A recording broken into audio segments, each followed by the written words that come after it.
ini saja ilo sekendeman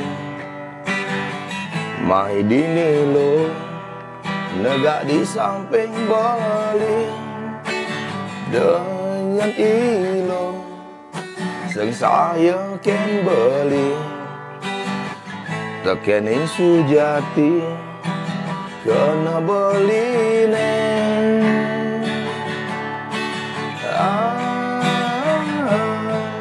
beli sekendeman yen ragan ilohe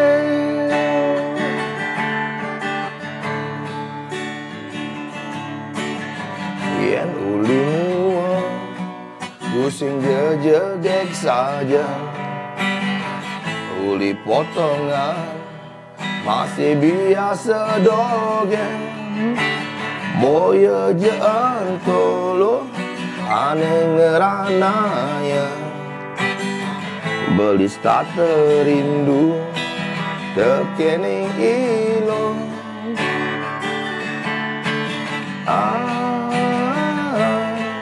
beli seken rindu ken ragan ilohe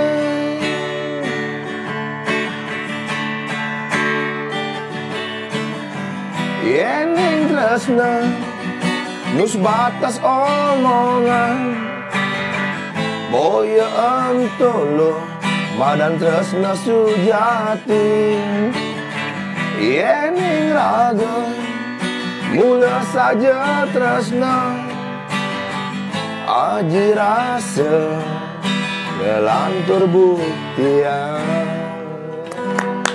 Oke, Eka. Tapi orang taunya Eka Badeng. Eka Badeng.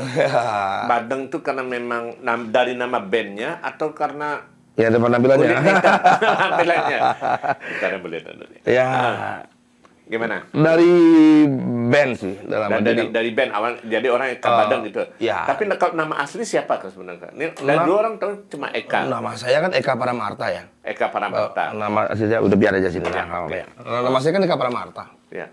Nggak ada nama Putu, nggak ada Wayan. Dari lahir dari lahir gitu. Asli dari? Asli Payangan. Payangan. Jadi Banjar Semaon, Desa Puhu, Payangan. Cuman lahir gede di Denpasar.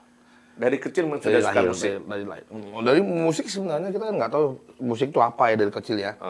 Jadi karena paman sering dengerin musik.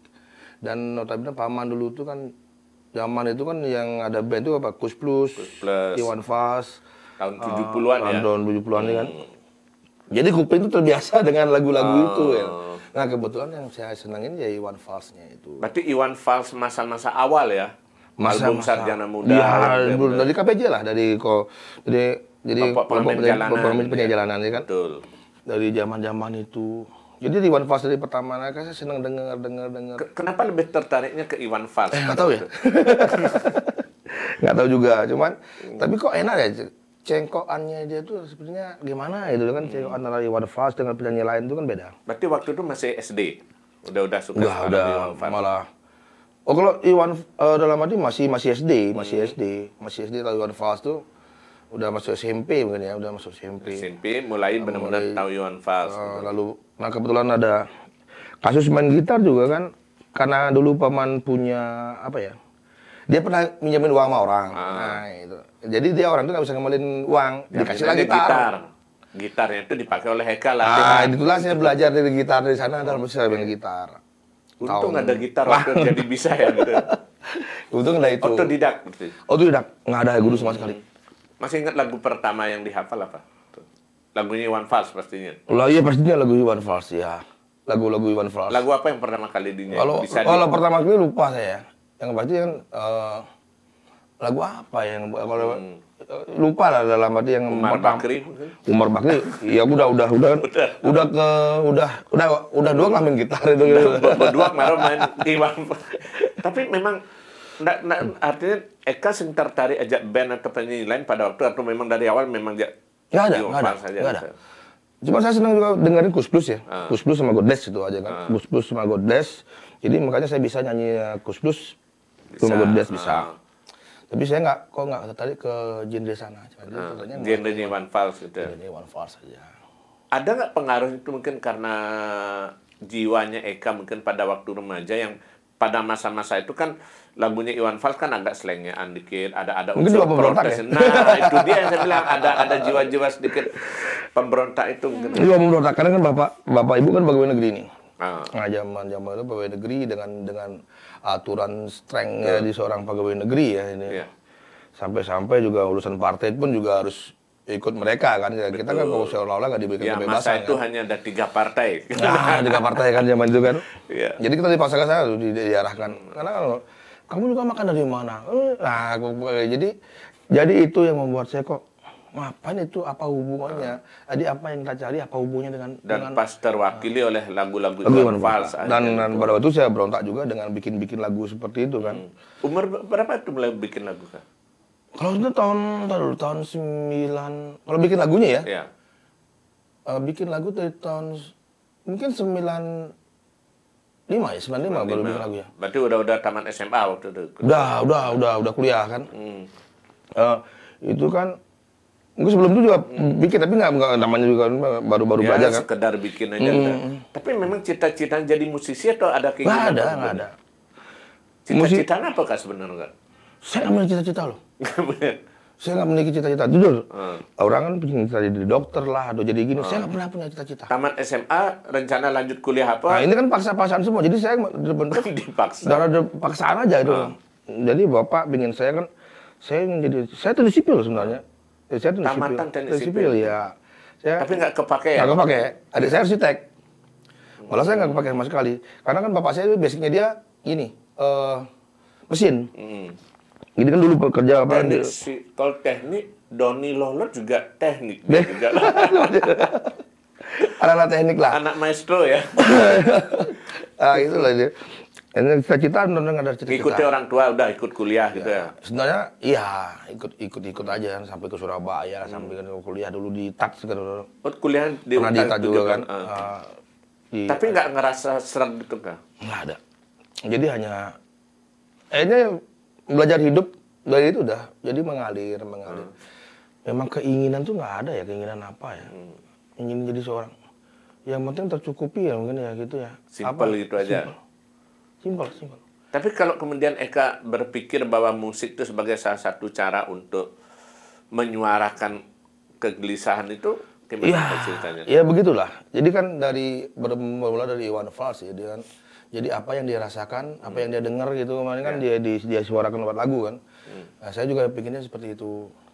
Kan pingin juga kan, makanya lagu-lagu saya tuh kadang-kadang dibilang apa ya, terlalu, maaf bukannya gimana ya, terlalu puitis ya, mungkin nggak tahu dah. Kalau Bramara kan puitis itu yang agak berat ya. Agak berat, tapi puitis ya itu ya.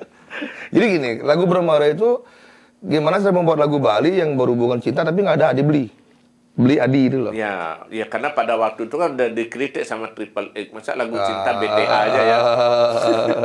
Tapi kita masuk ke itu dulu, soal lagu Bali. Dari awalnya ke SMA, suka musik, terus kuliah juga masih suka musik, Iwan Fals. Tiba-tiba kepikiran masuk ke lagu Bali dengan Badeng itu gimana ceritanya? Nah ini, kalau Badeng itu, dulu kan, saya kan juga senang berteman ya, pernah dengan ada Manggito dan segala halnya. Nah dia kan dulu pernah megang apa ya, pameran itu kan isi musik tuh. Betul, pentas-pentas musik di pameran. Saya juga belum kepikiran seperti itu. Jadi saya diajak sama dia karena saya senang nyanyi Iwan Fals kan. Diajaklah sama dia. Disuruh coba diisi acara di pameran kan. Isi pameran di sana. Masih Solo ya waktu itu? Solo. Jadi Iwan Fals saja kan. Nah itu nggak tahu Manggito bikin band yuk. Nah, saya pikir Manggito mau band sama saya. Enggak. Ternyata Gong Edi dulu yang Pangkuala Band. Ya, nah, itu pernah Gong Edi keluar dari Pangkuala. Enggak, bukan keluar, belum keluar tuh. Masih di Pangkuala. Masih Pangkuala. Ini Gong Edi pernah janji sama Pak Oke Aneka kan. Iya, betul. Bapak Pangkuala kan bikin album kan. Iya. Tapi nggak pernah kesampaian. Iya. Akhirnya Gong Edi nempati janji melalui akhirnya Badeng lah dibentuk sama dia. Pas itu jadi ya. Jadi ditarik lah teman-teman lama. Jadi Gong Edi, Dirake, Adi, Betul. Adi. Nah itu tarik duit itu kan memang kalau dia kan pemain aslinya dia kan main reggae. Betul, Main reggae. sebelumnya. Sebenarnya main reggae. Jadi tarik sama dia, sama Gung Edi. Jadi buatlah Jadi berlima bikin Badang. Badang Band. Badang Band. Nama Badang itu juga diambil dari si Manggito yang punya kerjaan tuh. Eka Badang. Badang lah, Manggito yang punya kerjaan. Jadi itu inisiasinya dari Manggito berarti. Manggito. Ya, pertama kali memang Badang itu ada ya dari Manggito. Jadi dia tuh sepertinya gini. Tapi memang konsep Manggito waktu itu memang Badang itu akan seperti Iwan Fals atau diserahkan sepenuhnya ke Eka? Kita nggak ada konsep apa kok. Jadi di musik terus terang saya nggak tahu apa genre pop, jazz. Nggak mikirin genre gitu. Jadi ngalir aja. Saya buat sesuai dengan apa yang ingin dan saya serahkan ke aransemen kepada teman-teman. Enaknya kamu apa? Jadi kita di Badang itu bebas berkreasi. Jadi nggak ada kamu segini loh, kamu segini, nggak ada. Itu ketika draft lagu Badang disampaikan ke Aneka Record waktu itu, komentar Pak Oke gimana? Karena kan agak beda. Beda dibilang warnanya. Kontak-kontak gini, Pak Oke kan, nah terutama album kedua. Iya. Yang buat album kan saya. Iya. Jadi Pak Oke takutnya monoton lagu itu gitu dia bilang kan. Sedangkan saya kan bisa lah ngulah-ngulah lah kemana. Jadi nggak monoton sekali. Karena Pak Oke tuh kan. Cuma kekhawatiran nanti monoton. Takutnya monoton. Karena kan pecinta lagu cuma saya. Jadi Manggito juga sama itu ikut nimbrung lah, jadi bikin lagu sama Manggito kan sering di rumahnya dia. Jadi saya lupa itu album pertama yang Cicing Borosan itu sudah di Aneka ya? Udah dari album pertama. Dari album pertama udah di Aneka. Ya karena itu album pertama itu ada di Aneka tuh karena janjinya si Gung Edi sama Pak Oke, Pak Kuala. Pesilihnya Pak Kuala ya jadinya. Ganti rugi gitu. Ya, tapi gimana kesannya kan menyanyikan lagu Bali dalam irama Iwan Fals waktu itu, perasaannya gimana? Terus saya nggak tahu ya nama kalau, tapi ini apa ya, di jalan Pak De. Di jalan saya nyanyi keluar album itu saya nggak pernah kepikiran Iwan Fals. Jujur. Iramanya gitu keluarnya lirik Bali gitu. Iya. Jadi banyak orang-orang bilang kok Iwan Fals nyanyi lagu Bali. Nah sampai sekarang pun ya dalam tanda kutip biasanya. Kalau orang yang nggak tahu dengerin lagu itu Iwan Fals nyanyi lagu Bali gitu. Jadi orang ini sampai sekarang pun saya masih megang gini lah dalam arti banyak orang. Jadi kalau Iwan Falsnya Bali dibilang gitu. Iya. Jadi saya lagu-lagu Bali yang notabene mungkin kritiknya juga, mungkin cengkoannya atau mungkin gaya nyanyinya nggak tahu dah yang. Jadi memang begitu ya aja gitu. Memang gitu aja. Tapi waktu yang album Cicing Borosan itu gitu kan. Waktu itu kan sedang kenceng-kencengnya rock, malah rock alternatif. Iya, dan ternyata Badang tampil dengan warna agak beda. Sambutan penonton kan agak lain juga pada waktu itu. Kesannya gimana ke waktu itu? Dia segmen sendiri dia. Seperti Badang rock, ada band-band lain juga kan. Melankolis juga ada, Melankolis. Cuman Badang itu memiliki pasar sendiri loh. Mungkin karena dalam tanda kutip karena Iwan Fals gitu ya, mungkin ya karena Iwan Fals. Jadi saya sampai sekarang pun saya masih memiliki orang-orang yang benar-benar ya ngefans. Artinya meskipun penggemar Iwan Fals cuma mengganti lirik dalam bahasa Bali nggak ada masalah pada waktu itu kayak nggak merasa kaku ya? Enggak, saya bukan bikin jiplak lagunya dia, enggak. Bukan mentranslate ke Bali, enggak. Saya bikin sendiri itu. Cuma gayanya aja, cengkoannya dia. Itu ya, nama musiknya cengkoannya gitu. yang saya lalu style kritikan di Bali kan ada lagu kritik juga di yang buat. Jadi seperti Iwan Fals lah. Karena saya memang senang. Kalau dari dua album ya di Aneka kalau nggak salah. Dua album di Aneka, dua albumnya enggak ya. Nah, lagu Badeng yang mana yang paling berkesan bagi Eka? Sebenarnya nggak ada sih, sama aja semua ya. Kalau yang berkesan sih lagu yang apa ya? Nah, kalau paling enak dia nyanyi itu sebenarnya yang paling menyentuh saya itu lagu Meme. Lagu Meme-nya mana? Meme. Jadi saya kan punya lagu yang mungkin pertama saya di Bali yang mungkin lagu tentang Meme itu kan saya yang buat. Mungkin album pertama kan. Album jadi pertama ya? Ya. Meme kan sida tiang ngan sapang satuan Meme. Setelah itu baru saya dengar ada Jun yang buat lagu Meme, lalu ada siapa yang buat lagi, saya dengar lagu-lagu Meme tentang ibu lah. Nah. Tapi kalau dibilang memang itu iramanya beragam ya Badeng ya, dan temanya juga. Kalau yang Gang Jambu jatuh cinta, Bramara jatuh cinta, Cicing Borosan itu ada kritik sosialnya. Politik. Nah, politik itu gimana munculnya Cicing Borosan? Cicing Borosan begini, karena kan itu kembali pada itu kan ada, kita kan pada waktu boomingnya rock kan, rock. Jadi biar di Padang juga ada rock kan. Nah, dibikinlah lagu, kita bikin bersama tuh lagu itu. Itu yang mungkin agak paling beda ya paling beda dari lagu Badeng yang lainnya. Itu menceritakan jadi apa ya, makanya di klip Badang itu kebetulan klip Cicing Borosan itu menjadi klip terbaik di Gita dan Bawa kan, klip terbaik itu. Nah itu kan menceritakan di mana warna itu banyak, jadi masyarakat tuh ya menceritakan kepada masyarakat sebenarnya, memberikan sedikit edukasi dikiranya. Jangan jadi Cicing Borosan, jadi dimanfaatkan aja, jadi dapat tulang. Jadi hanya tulang aja, lalu aji baku, duel, macam-macam lah, ujung-ujungnya juga nggak dapat apa-apa. Ya hanya dikasih tulang aja. Nah, ujungnya cuma tulangan gitu, yang enak. Nah, nanti yang ketuanya dalam arti pemimpinnya udah santai, mereka situ meja makan, santai. Masih ingat dikit Kak, Cicing Borosan itu yang kerennya apa? Oh iya, gimana ya?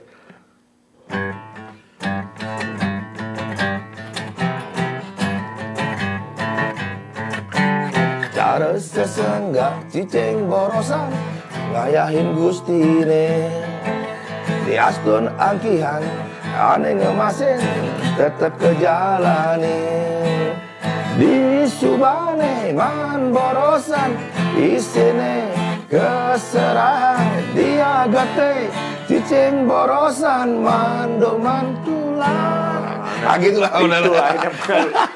Tapi gitar awalnya itu ya nada gitarnya itu yang khas ya pada waktu masa itu ya. Iya, itu intronya itu ya. Intronya itu.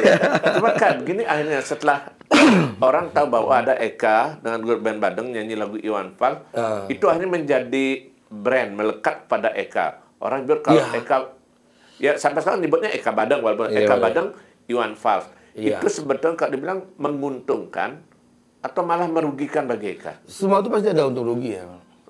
Kalau gini, kalau dulu zaman kecil ya, pada cerita zaman kecil mungkin saya lihat nyanyi Yong Sagito, Bimbo misalnya. Bimbo kan kenal dia juga sudah sebelum saya punya band juga kenal sama mereka. Itu gimana ya? Kok enak rasanya di seorang artis tuh kemana-mana banyak yang tahu kan itu namanya. Nah, dan kebetulan saya diberikan kesempatan itu ternyata nggak enak juga. Karena dia jadi artis nggak enak ya? Nggak enak. Itu gimana? Saya kan kerjanya di jalan nih. Jadi seorang musisi, orang berpikir seorang musisi atau artis itu kan hidupnya apa ya? Glamor, mewah dan segalanya kan enggak. Sedangkan saya supir PW. Saya supir PW bawa tamu keliling-keliling. Zaman itu kan PW masih sedikit ya. Tahun 2000 awal. 2000 ya. Kan nggak PW kan masih jarang itu PW itu. Jadi saya supir PW pada waktu itu. Jadi saya ketemu sama orang-orang tuh, wih, Padang. Kadang-kadang orang mikir, ini bener nggak? Kok dia jadi supir PW lah gitu. Nggak enak juga, paling nggak enak begini. Nah kita juga manusia kan, nggak salah juga. Ya kalau kita ke tempat-tempat yang negatif itu kan orang tahu saya. Pernah kan? Tapi itu bagus kan justru membatasi ya. Jadi kemunya ada nak nawang kan begitu jadinya kan. Kenapa seperti itu? Saya kan di Sanur nih sering. Jadi teman-teman saya Sanur punya dalam lokalisasi lah. Saya sering nongkrong di sana. Tapi ada nggak ini kaitannya kalau boleh bilang Iwan Fals, Doel Sumbang dan yang lain penyanyi-penyanyi zaman dulu selain mengangkat kritik sosial, mereka juga memang dekat dengan dunia sosial di bawah ya seperti yang kami tadi. Entah pengamen, anak jalanan, ya boleh dibilang mohon maaf pelaku kehidupan malam misalnya. Itu mereka lakukan juga. Artinya untuk menangkap aura sosialnya itu. Saya ngamen setahun loh di Kenang. Tahun 92 ya. Sebelum rekaman dulu. Sampai jauh. 92 mungkin ya. 92 itu saya ngamen di Kenang loh. Pernah ngamen. Kan baru pindah di Lelabuana. Betul. Kan pindah di Lelabuana. Awalnya orang pasar malam di Lelabuana. Kan. Pasar Angsoka. Pindah tuh. Betul. Nah, saya ngamen di sana tuh sama anak-anak itu. Jadi ngamen. Ditangkap Satpol PP. Ngamennya Iwan Fals juga. Iya dong. Kok taunya lagu itu aja. Pang Kuda ngejek Satpol PP. Sekali sih. Jadi karena lucu. Iya, Pak. Pada waktu itu tahun 92 ya, tahun 92. Itu kan baru saya punya teman itu yang punya Lakeview di Kintamani kan. Dia kan baru beli mobil nih, mobil waktu itu saya ingat mobil Panther tuh. Mobil Panther. Baru ek masih. Dia punya gitar Yamaha tuh. Nah, saya dulu beli nasi keluar nih. Namanya juga, mobil baru. Masih waktu itu kan masih zaman-zamannya apa ya, Bayu dan gede tuh. Pakai mobil lah. Oh ya dikasih bawa mobil. Beli nasi, beli mobil kan. Pas kita juga sambil mau ke rumah teman, ngamen lah langsung sana. Sambil nunggu nasi kan, Iseng, nasi goreng. Tangan berpikir waktu itu. Kadang ngamen serkan ngelipis. Iya. Sangkut BPJ saya ajak ke parkir nyari mobil, ketawa dia. Wah, ada gitu, ngamen aja gitu loh model. Kan apa ya, istilahnya nama kan nggak ada nama Bali ya. Betul. Dikira memang saya bukan Eka Paramarta, bukan orang Bali. Orang Bali kan. Wah, percaya ada dia. Akhirnya saya aja memang. Ini loh mobil saya, Pak. Saya ini. Saya beli nasi. Ini lihat gitar saya. Kebetulan yang punya gitar itu kan punya teman kan. Yamaha, nggak tahu deh waktu itu udah mahal lah pada itu kan. Orang ngamen dulu paling gitarnya apa gitu kan. Gitar bolong biasa. Itu udah pakai. Akhirnya itu udah. Akhirnya teman-teman pada itu karena yang itu bercerita-cerita punya teman ini bilang punya teman ini, akhirnya yang ditangkap nggak jadi tangkap. Mobilnya pulang. Tapi nggak boleh ngamen lagi. Tapi memang suka itu Kak, artinya memang Eka suka melakukan eksperimen atau observasi nggak gitu misalnya ke masyarakat baru? Iya. Ya. Kalau observasi enggak sih secara real, enggak sih Pak De. Misalnya karena menjalan aja. Ya, seperti kalau bikin lagu kadang-kadang bikin lagu cinta tuh, saya apapun gitu. Saya senang duduk di lokalisasi kok. Saya senang ngobrol dengan cewek. Saya bilang sama istri kok. Dan siapa berani bilang, kamu di mana nih? Aku ntar pulang masih sini, masih di komplek, aku diam sama istri. Memang tapi tujuannya itu untuk ngobrol. Karena hasil loh Pak De. Orang tuh jadi gini tuh dari apa ya? Awalnya cerita kehidupannya dia. Kehidupannya dia kayak apa tuh. Jadi banyak cerita-cerita tuh di lagu itu juga ada. Lagu yang terlahir dari lokalisasi itu ada? Ada lagu yang mana ya itu kemudian saya buat tuh. Yang mana ya saya sudah banyak sih, ada berapa lagu saya punya tuh 40 lagu kan, jadi saya lupa. Inspirasinya memang dari kehidupan, dari kehidupan, itu, gitu. Ada bukan cuma sekedar imajinasi gitu kayak. Iya, nggak real sih dalam arti nggak real apa ya, nggak 100% real tapi berdasarkan itu ya, berdasarkan dari cerah seperti saya buat beberapa tuh ada Tresno Mawali atau ada gini juga Weng Lu. Jadi saya menceritakan begini. Weng Lu balikan dari Lueng. Weng Lu. Jadi Weng Lu. Jadi perempuan sampah itu. Ya, Tapi sebenarnya itu balik tuh. Ya. Sebenarnya apa ya? Ada seorang inilah modelnya. Sebenarnya bukan apa ya istilahnya? Dibilang perempuan apa ya? Ya saya kan sih nggak mau mengejat perempuan yang enggak. Kasusnya begitulah saya buat real, memang keadaannya seperti itu. Jadi perempuan, saya bilang perempuan sampah. Jadi sudah kita mencintai dia apa adanya. Jadi tapi dia malah mengejar harta.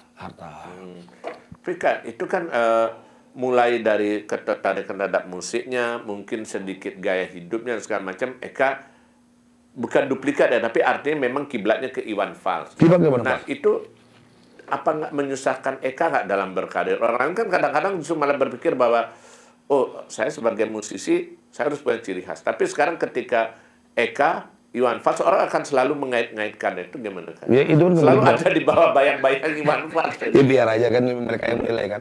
Jadi sehebat apapun saya bergerak, wong itu cengkokan saya nyanyi ya begitu, mau diapain lagi. Jadi orang-orang sudah terbiasa dengan Iwan Fals, dengerin saya nyanyi juga, dan asal-asal Pak diterima kok. Saya nggak pernah berpikir bahwa saya ingin memiliki warna apa ya. Sekarang saya nanya rock itu warnanya apa? Ada dia memiliki khas sendiri? Nggak ada.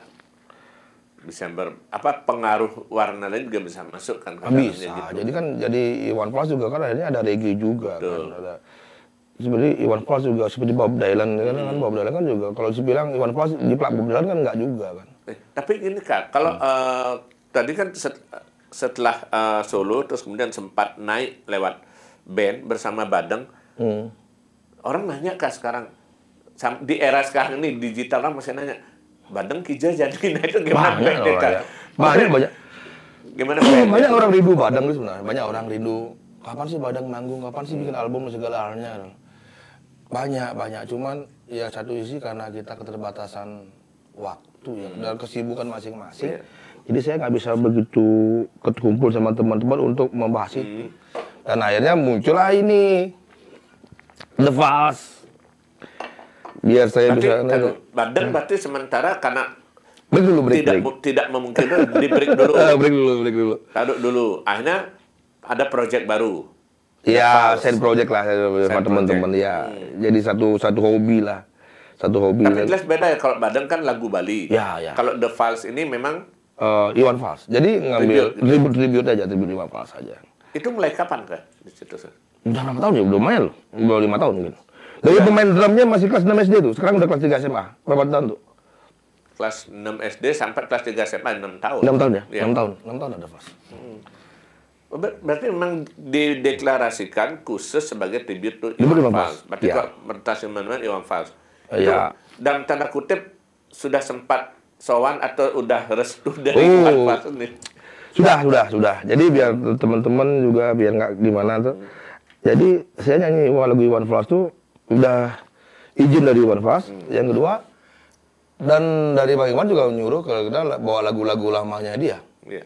Jadi nggak lagu-lagu baru. Jadi lagu-lagu lama yang memang 80 dia tahun. pure-nya Iwan Fals. Karena ya. belakang kan tahun 2000-an ini udah mulai masuk warna modern ya. Yang bukan karya cipta Iwan Fals. Ya banyak yang bukan karya ciptanya dia kan. Jadi sih malah kita disuruh lagu-lagu lama ini bawa lagu-lagu lama dong. Bawa nyanyi. Tapi nggak. Ya kita udah minta izin lah. Jadi kalau orang-orang mau entar kan nggak bayar nanti segala macam. Kita udah minta izin sama yang punya kok. Artinya kalau udah diberi hak sama Iwan Fals untuk membawakan pentas gitu. Tapi sebenarnya kita juga kan pentasnya juga nggak dalam arti untuk hanya just for fun aja. Jadi kita nggak begitu selleri nggak begitu. Tidak pure untuk komersial gitu ya. Enggak. Berarti pentasnya masih relatif terbatas ya untuk acara-acara tertentu aja, gathering kayak gitu ya. Ya, aja gitu. Ada kadang di event motor gitu kan. Event motor kan di event motor kita main.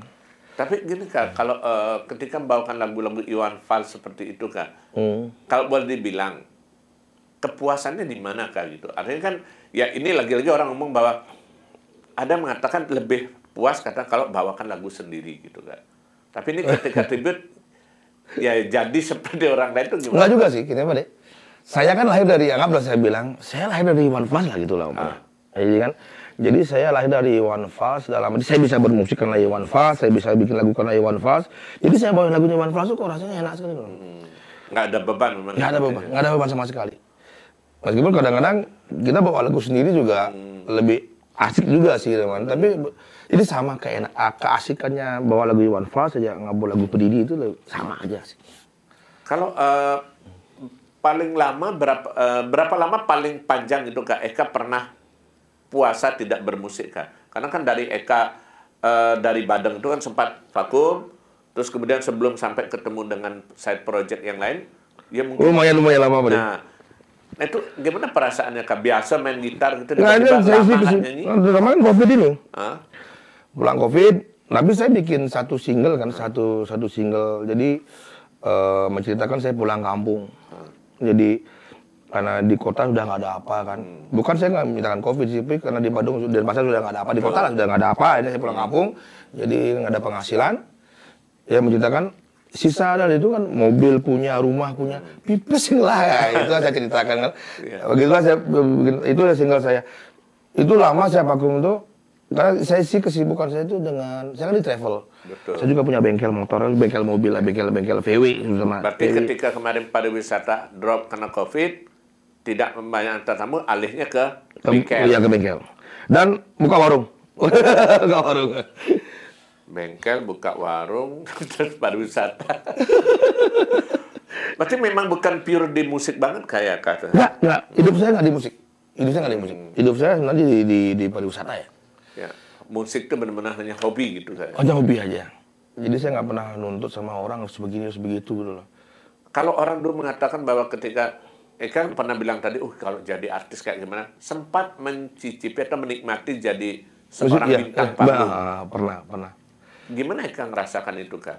Eka biasa bergaul dengan masyarakat, bahwa tiba-tiba, wih jadi artis nih. Kamu bener gitu nih. Istri saya tuh nggak dia merasa punya suami seorang musisi. Jadi saya pun merasa biasa-biasa aja. Karena seorang istri saya juga, dia nggak pernah, suami saya artis loh tuh, nggak pernah dia seperti itu. Dia nggak pernah keluar membanggakan suaminya adalah seorang musisi. Jadinya saya mengikuti istri. Biasa kan? Ya, biasa. Itu kurang apa musisi kan gitu kan. Yeah. Mungkin ada teman-temannya mentakon ya. Aslinya panggil gitu, nah iya kan demen gitu. Ya gitu lah modalnya. Jadi kan saya terbawa lah karena nggak begitu apa ya. Harus penampilan juga. Kalau selama dengan Badeng dulu kan, terutama khususnya di Badeng, di kancah lagu pop Bali, ada pengalaman apa yang tidak Eka paling lupakan kayak itu Kak, selama manggung bersama Badeng itu Kak? Pernah manggung sekali di Karangasem ya. Kita datang nih. Orang tuh apa ya? Sepi lah. Kan kita baru belum ada penonton. Belum ada penonton sama sekali kan. Kita cek sound, jreng. Dah, setelah itu kan duduk di belakang. Yeah. Saya duduk di belakang. Nah, itu udah. Ya, oke kita start kan. Di otak saya itu kan, tadi sudah nyen gitu, sepi kan. Wong saya keluar dari panggung itu tiba-tiba manusia nggak tahu datanya kok begitu. Incara botol mau melihat. Itu saya nggak tahu, kaget. Benar-benar kaget saya deh. Dan responnya oke gitu. Dan responnya oke dan tidak ada rusuh sama sekali. Itu yang yang saya merasa berterima kasih ya yang mau Bali lah. Yeah. Jadi pada waktu saya datang tuh mereka saya gitu aja kan. Jadi saya juga nggak merasa harus ditinggiin atau biasa. Tapi pas pada waktu saya nyanyi ingin menghibur mereka dan mereka datang dan dengan benar-benar menikmati. Mengapresiasi musiknya itu gitu. Iya, yang paling terkesan Gianyar. Gianyar itu gini, hujan deras segitunya, mereka masih diam nih. Dia nggak pernah sama sekali nggak pindah. Padahal ada tempat untuk berteduh. Ada, tapi nggak dia nggak mau. Saya benar-benar saya buka baju juga di sana. Banyak dah pengalamannya musik gitu kayak. Tapi kalau gini Kak, ngomongin soal tadi antara The Vals itu oke lah sebagai tribute. Tapi orang masih nanya, ada rencana reuni nggak itu Badeng? Dulu sempat reuni dulu, dalam arti bikin rencana Badeng Reborn ya. Pada waktu saya bikin single Komang, lagi Komang anak saya itu ya, bukan Komang yang gini. Ya. Nah, itu kan judulnya Komang. Ya kalau Iwan Fals punya Galang Rambu Anarki, saya punya lagu Komang. Nah, itu kan untuk anak saya. Jadi anak saya itu kan, itu pada waktu itu saya launchingnya di gini ya, boleh bilang teman kan, nggak apa kan. Saya launching di Bosi itu. Jadi dibantu sama teman-teman dari daerah Canggu sana, dibuatin pamflet dan dibantu juga si Jagir, buatin baliho kan. Ya, dibikinin lagi di Bosi, kita mainnya di Bosi launching lagu itu dan saya rencananya bikin Reborn Badeng. Tapi nggak bisa. Sibuk mau kejang. Berarti harus samat nih bersih-bersih gue ngedi, gue Ngaka, Adi, Dwi, diundang sama Eka, Reborn lagi. Mungkin pada yang undang sekali. Maunya kita kumpulkan full gitu kayak. Iya. Nah kalau ini kan sekarang banyak kemudahan Kak, teknologi digital dan sekarang promosi juga nggak terlalu ribet. Eka ngerasa sejauh mana kemajuan zaman ini dapat membangkitkan lagi lagu Bali kan? Karena kan banyak yang band-band kayak dulu yang sudah tertidur akhirnya sekarang lebih mudah, lebih gampang, banyak yang tertantang untuk berkarya lagi. Menurut saya sih teknologi ini ada untung rugi ya Pak Dian. Kalau untungnya promosi gampang kan, mau lepas nggak usah keluar banyak uang banyak, banyak kan promosi. Tapi kita jual kasetnya nggak bisa, nggak bisa jadi kan. Duitnya hanya dari manggung gitu. Jadi dari manggung, jadi tetap dari manggung aja. Jadi kalau kita membuat dari hasil royalti nggak ada. Itu aja bedanya. Dan saya di Padang juga gitu. Kita kan nggak memiliki manajemen nih. Jadi yang upload lagu-lagu itu saya juga nggak tahu siapa. Banyak malah. Banyak sekali. Saya sebenarnya juga berterima kasih pada mereka ya. Kalau nggak mereka yang upload, saya nggak kayak gini. Tapi kalau sekarang berbicara soal hak royalti segala macam, mungkin bisa lebih ditata lagi ya. Kalau ada yang mau ya. Mungkin siapa teman-teman yang mau jadi manajemen yang Badang boleh lah. Kalau urusan publishing, publishing dan segala macam boleh nanti minta bantuan Gang Han gitu. Ya, boleh. Band, siapa tahu ada yang berminat ya. Ini coba-coba deh. Dia juga bagaimana kalau Badang Band main di sini. Berapa bayarnya? Ya, ntar kan kalau sama saya. Berapa ini segini aja cukup dah. Nah, biar dengan begitu kan otomatis kan dari sekarang Badang ya tinggal main aja. Ada yang ngurusin. Ada yang ngurusin kan. Jadi saya tinggal ngontek aja. Udah lepas waktumu sehari dah. Kalau kita Badang paling nyanyi bawa berapa lagu, 8 lagu kan. Betul. Jadi karena kita udah dari dulu udah main Badang kan, pasti mereka nggak lupa. Pasti tetap bisa. Jadi kadang sekali udah cukup. Betul, masih ingat melekat. Masih ingat lah. Oke. Nah, Kak, yang terakhir, apa harapan Eka gitu terhadap sekarang di musik kan selain The Vals juga ada side project yang lain. Harapan Eka di musik itu apa kira-kira? Harapan saya untuk orang apa untuk saya? Gitu? Ya. Untuk saya sendiri. Ya. Jadi saya main musik itu satu sisi hobi ya, menghibur. Jadi saya menghibur diri saya sendiri dengan musik dan Astungkara bisa menghibur orang dengan musik. Jadi bermain musik itu hiburan yang tidak banyak keluar uang lah. Ya kan? Dan jadi bisa kena dua-duanya ya. Bisa kena dua-duanya. Orang lain juga ya. Dan situasi apapun mesti bisa. Orang minum oke lah. Orang kawin oke lah. Nah itu jadi kalau harapan saya di musik ya tetaplah saya main musik gitu loh. Saya tetap bermain musik. Kalau ditanya sampai kapan? Ya sampai gitu. Sampai bermusik dilarang baru saya. Untuk penutup Kak, boleh nggak dimainkan dikit salah satu hits Badang ya? Jambu mungkin. Oke. Jambu ya. Iya. Lagu ini apa ya kisah nyata sih sebenarnya. Kisah nyata pecinta dan penyanyi. Iya ngelah kenalan.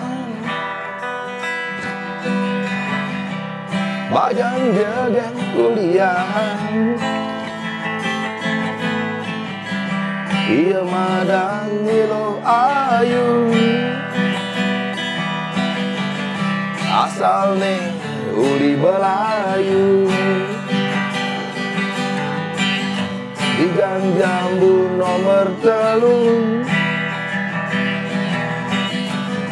Nilo ayu ngekos ditu Bepasti yang melalui kamu Bumanti ngidang ngerayu Bawa satwa dalam jalan Nilo ayu dah digegelang Gak dirasa yang man pesan selang Di kosnya itu sing ada tuan rumah Apel petang boleh semangan Tu sing pesan ada halangan Nilo ayu telah 3 bulan Payu tiang ngocik pelengan. Oke. Ya itu tadi obrolan dengan Eka Badang ya. Mudah-mudahan tetap bisa eksis di musik dengan lagu-lagu One Valsnya dan kita tunggu kabar dari teman yang lain, siapa tahu nanti terwujud ya Badang Reborn. Terima kasih atas waktunya dan jangan lupa selalu salam Sangkir Kopi Hangat.